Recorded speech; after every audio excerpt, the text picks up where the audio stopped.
You know how they say blood is thicker than water? Well, I learned the hard way that sometimes it just makes the betrayal hurt more. For 5 years, I had quietly supported my family financially, thinking I was being a good daughter and sister. They took it all for granted, even complained I was not doing enough.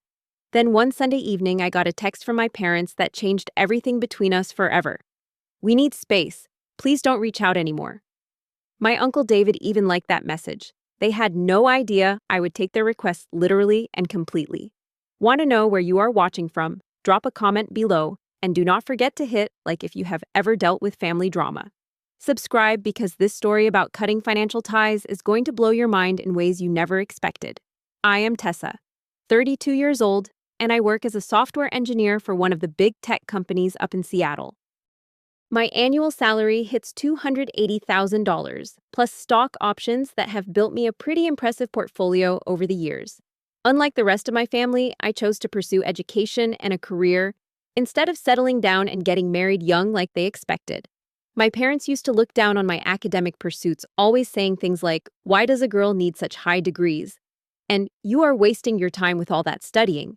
My older brother Marcus was always the golden child, even though he had failed at pretty much every business venture he ever attempted. While I was grinding through computer science courses and internships, he was getting coddled and supported through his various failed attempts at entrepreneurship. My parents never questioned his choices, but they constantly criticized mine until my success became too obvious to ignore. 5 years ago, everything changed when my dad Robert had a serious heart attack. Mom Linda had to quit her job as a part-time receptionist to take care of him during his recovery. The medical bills started piling up fast, and their insurance did not cover nearly enough of the expenses. Hospital stays, cardiac rehabilitation medications, follow-up appointments, specialist consultations. It all added up to more than they could handle on Dad's disability payments and Mom's small savings. I watched my parents struggle and stress about money every single day. Dad would spend hours at the kitchen table with a calculator trying to figure out how to pay the bills. Mom would cry quietly when she thought no one was looking. I could not stand seeing them like that, so I made a decision that seemed right at the time. I offered to send them $3,000 every month through direct deposit into their checking account. But I did not stop there. I also set up a family trust fund with $150,000 to ensure they had long-term financial security. I took over paying their estate taxes every year, which ran about $15,000 annually. I created a vacation fund so they could take trips and enjoy their retirement once Dad recovered. I paid their insurance premiums, both homeowners insurance and life insurance policies. I even added them as authorized users on my credit cards for emergencies. When Marcus went through another period of unemployment, which seemed to happen every 18 months or so, I started supporting him too. $1,500 a month went directly into his account. I told myself it was temporary just until he got back on his feet. But temporary turned into years, and Marcus never seemed motivated to find stable employment when he knew that money would keep coming. The worst part was not the money itself. I could afford it, and I genuinely wanted to help my family. The problem was their attitude about it all.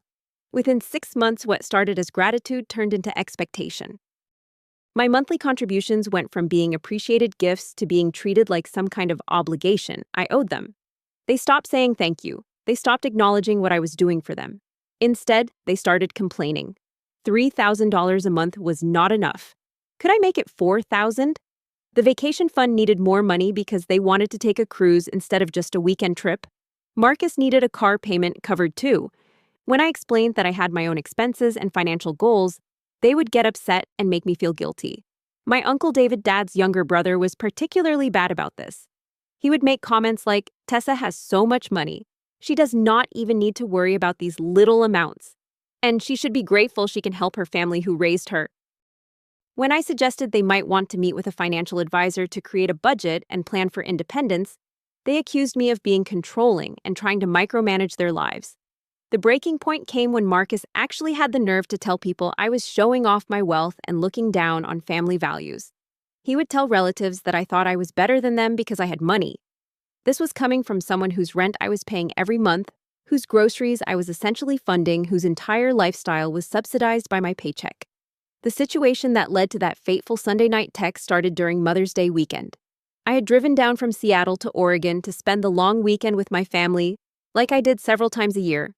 I brought expensive gifts, a brand new iPad for Mom because her old tablet was running slowly, and a set of premium golf clubs for Dad since he had just gotten clearance from his doctor to start playing again. On Saturday night, I took everyone out to dinner at one of the nicest restaurants in their town. I am talking about a place where entrees start at $40, and the wine list is longer than a novel. The total bill came to $380, which I paid without even thinking about it. This was just normal for me when I visited. I always picked up the check because I wanted to treat my family to nice experiences they could not afford on their own. Everything seemed fine during dinner. We talked about Dad's improving health, Mom's garden, my work projects, normal family stuff. But then, as we were finishing dessert, Marcus dropped a bomb on the conversation.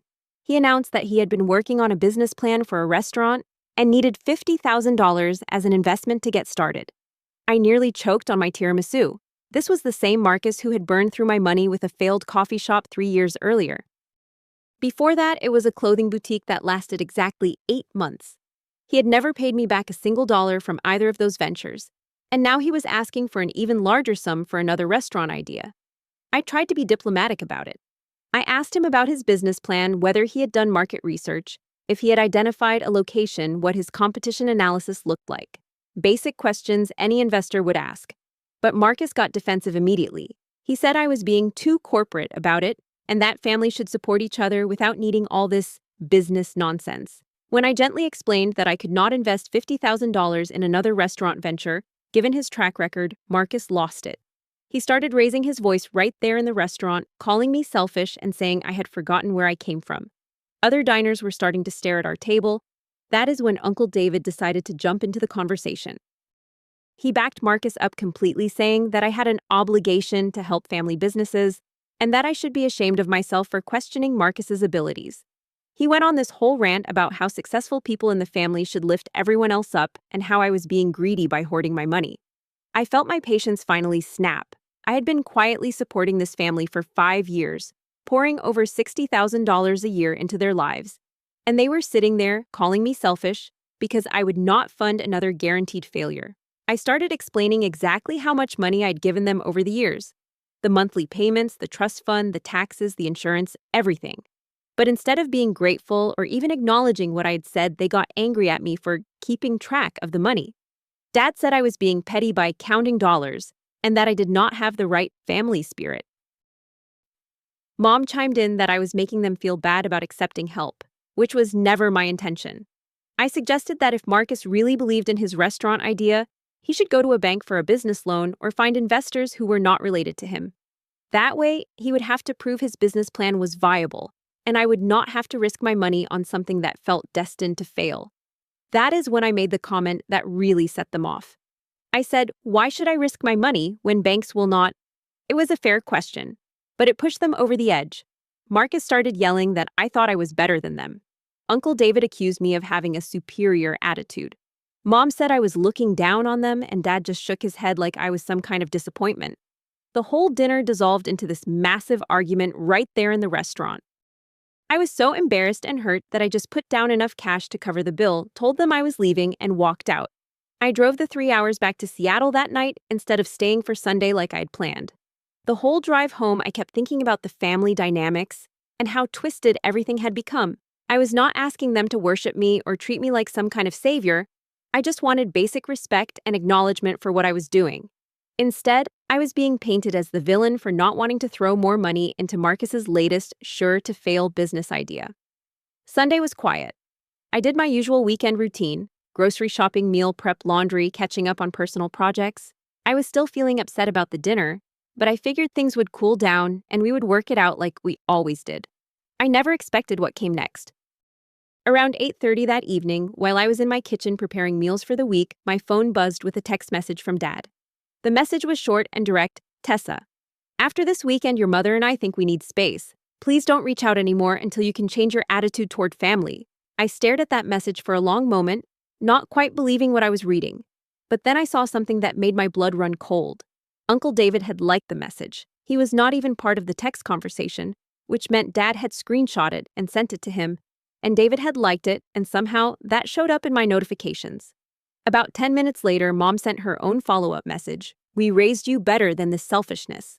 I sat in my kitchen staring at those messages for about 20 minutes, feeling this mixture of hurt and anger that I had never experienced before. My first instinct was to call them and apologize to try to smooth things over, like I always did when there was family tension. But then something clicked in my brain. I realized this was not really about the restaurant investment or my attitude. This was emotional manipulation designed to force me into compliance with whatever Marcus wanted. They were trying to punish me by withdrawing their love and attention, assuming I would cave and come crawling back with my checkbook open. They were betting that the threat of losing my family would make me forget about my own financial boundaries and just give Marcus the $50,000 he wanted. But instead of begging for their forgiveness, I decided to take their request literally. If they wanted space from me, I would give them exactly what they asked for. I replied with a simple message. Of course, I will cancel my direct deposits first thing Monday morning.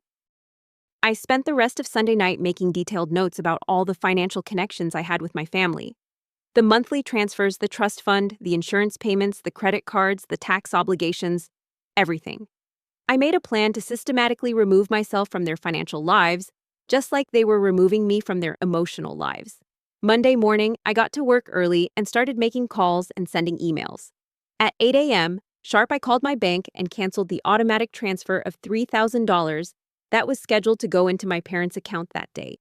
The customer service representative asked if I was sure, and I told her I was absolutely certain.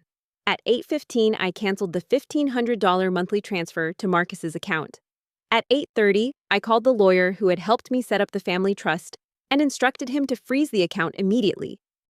I was the sole creator and administrator of the trust, so I had every legal right to do this. At 9 a.m., I transferred the entire vacation fund, $25,000, back into my personal savings account. At 9:30, I contacted the county tax office and transferred the estate tax responsibility for my parents' property back into their names. They would be getting a $15,000 bill in the mail within a few weeks. At 10 a.m., I called the insurance company and canceled the homeowner's insurance and life insurance policies I had been paying for. I also contacted the credit card companies and removed my parents and Marcus as authorized users on my accounts. Every single financial connection I had created over 5 years was being severed in one morning. But I did not stop there. I called my lawyer and scheduled an appointment to revise my will. I was removing my entire family from any inheritance considerations and leaving everything to charity instead. If they wanted space from me, they were going to get permanent space from my money too. The first sign that my family was starting to realize what was happening came around midnight on Monday night. My parents discovered that their bank account balance had dropped dramatically. The $3,000 deposit they were expecting was not there, and several of their automatic bills had bounced due to insufficient funds.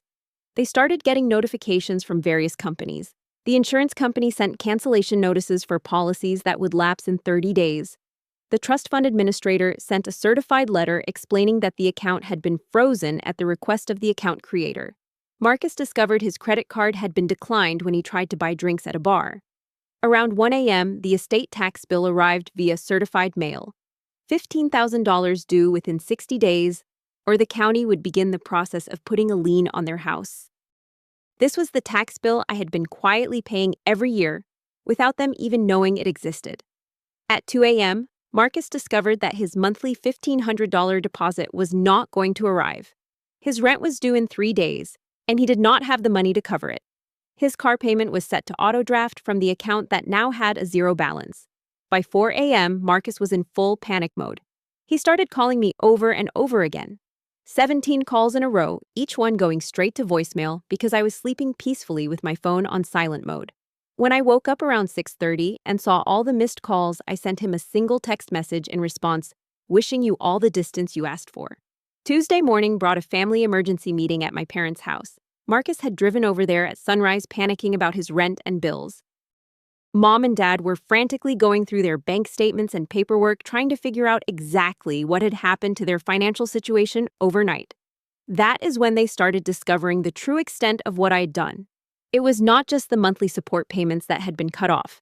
The trust fund they had been relying on for major expenses was completely frozen.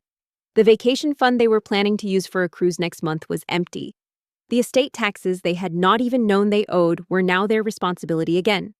Uncle David came over to help them calculate their immediate financial obligations. They needed to cover $5,400 per month in basic expenses that I'd been subsidizing, plus the $15,000 estate tax bill that was due in 8 weeks, plus insurance renewals that they would have to pay for themselves. plus all the credit card bills that had been charging to my accounts. The worst discovery came when they called the lawyer about the trust fund. He explained that since I had created and funded the trust entirely with my own money, and since I was the designated administrator, I had every legal right to freeze it or dissolve it completely.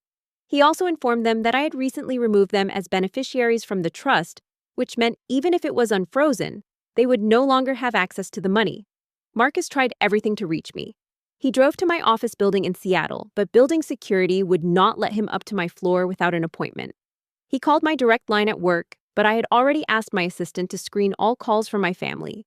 He even tried contacting my manager, thinking he could somehow get me in trouble at work, but that backfired completely when my manager asked if I needed security assistance, dealing with harassment from family members. Mom started sending me long, rambling emails, apologizing and explaining how the stress of Dad's health issues had made everyone crazy. She said they did not really mean what they said about needing space and they wanted to work things out. But her emails kept talking about how hard things were going to be financially, not about how sorry they were for taking me for granted all those years. Uncle David actually tracked down my personal email address and sent me this furious message about how I was destroying the family and acting like a spoiled child.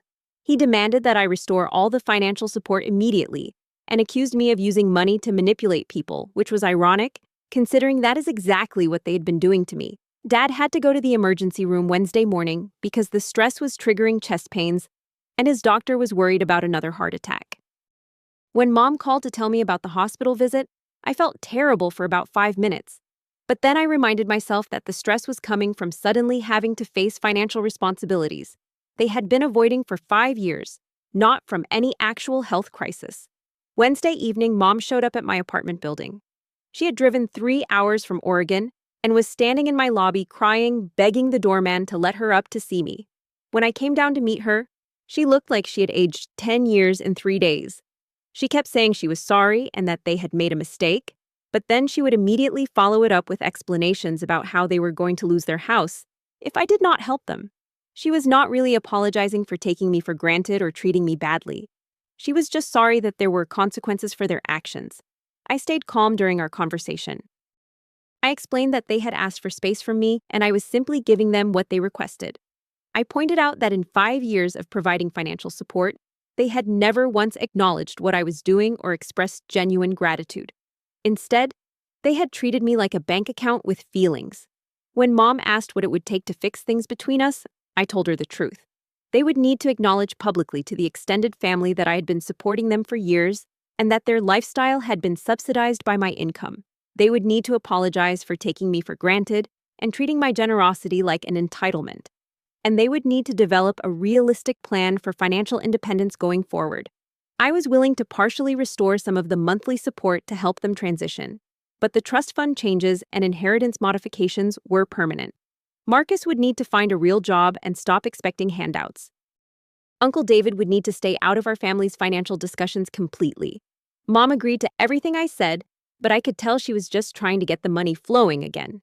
The real test would be whether they followed through on acknowledging what I had done for them and changing their attitude going forward. The immediate crisis forced some positive changes. Marcus had to swallow his pride and take a job managing a retail store.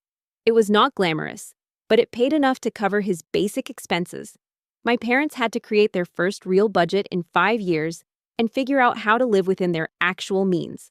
Uncle David stopped making comments about my money since he realized I was serious about cutting ties. Within 6 months, our family relationships had actually improved in some ways. When our interactions were not centered around money and financial expectations, we could have normal conversations again. My parents started expressing genuine appreciation for the limited help I was willing to provide during their transition period. I learned that setting firm boundaries was not selfish. It was necessary for my own mental health and for healthy family relationships. I discovered the difference between helping people I love and enabling people who were taking advantage of me. I realized that real family connections should not come with a price tag or require me to sacrifice my own financial security. The hardest lesson was accepting that sometimes the people who should love you unconditionally are the ones who will try to manipulate you the most, but it also taught me that real strength comes from knowing your own worth and not allowing other people to diminish it, even when those people are family. Sometimes the greatest gift you can give someone is exactly what they ask for, even when they do not really mean it. It taught my family that love is not a bank account you can make withdrawals from without ever making deposits. And it taught me that real family does not come with a price tag.